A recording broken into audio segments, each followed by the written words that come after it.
primitive age had been dominated by the dogma of orthodox civilization and established in a way to make heavenly planets happy, the series of rules were forcefully enacted.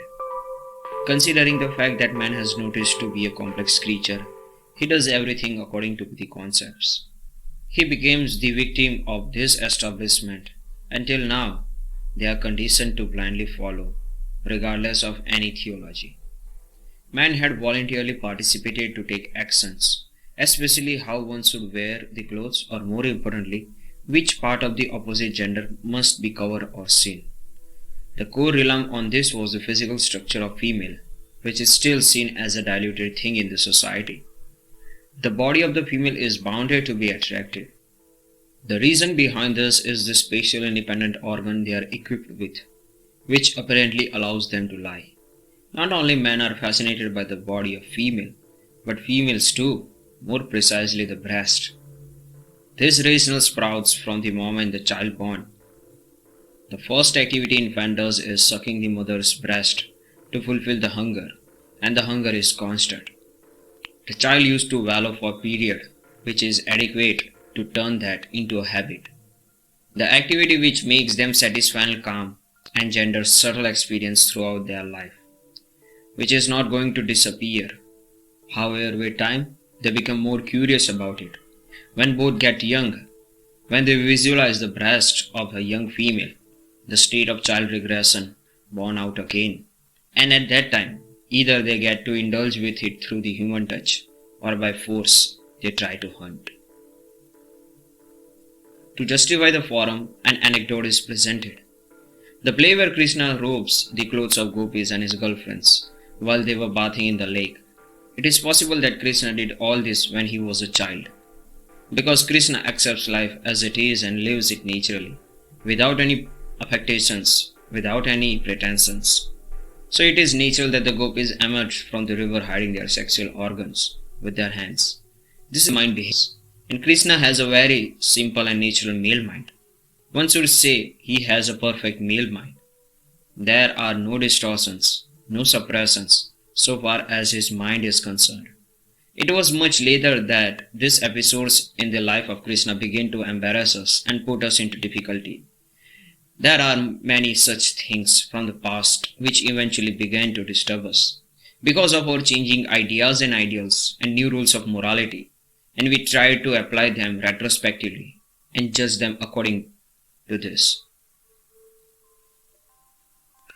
Clothes came as a boon and curse to the civilization, prominently in the case of female. Nonetheless, clothes now are being used to fascinate. The presidency of clothes currently subjected to arouse the mind of the viewer, which says hiding less, rise the temperature. Women all over the world hide their bodies in many ways, but this desire to hide their bodies creates a problem for them, because if they hide too much, the same clothes are used to hide them and to expose them in a clever way.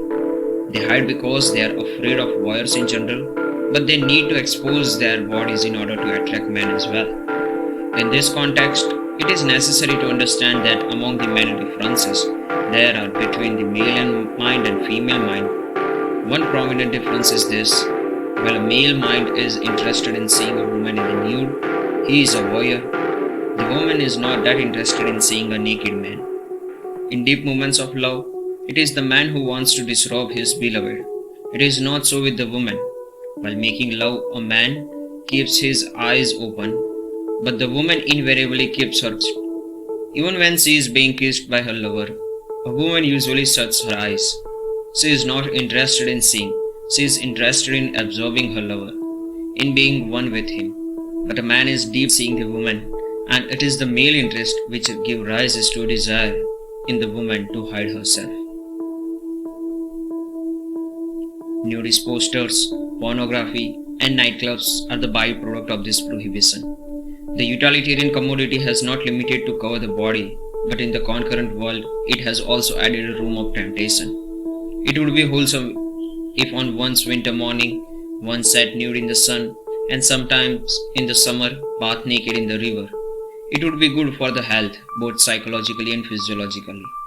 If we accept clothes and nudity together as way of life, we will have the benefit of clothes, which the naked primitive people were deprived of, and at the same time we will escape the inconveniences which are coming with the obsession with clothes. If a father and his young son with the mother bath naked together in their house, the son will never indulge in teasing girls and brushing against them in the marketplace. It will cease to have any meaning for him. If the distance existing between man and woman is considerably reduced, much of what are called youthful misbehavior will be gone. The male mind has to be disciplined in order to not get enslaved by the illusions sprouted by women, and the male mind should not bring room of restrictions which are comprehensive to these clothings. By following this, the female entity is spirited reprehensibly,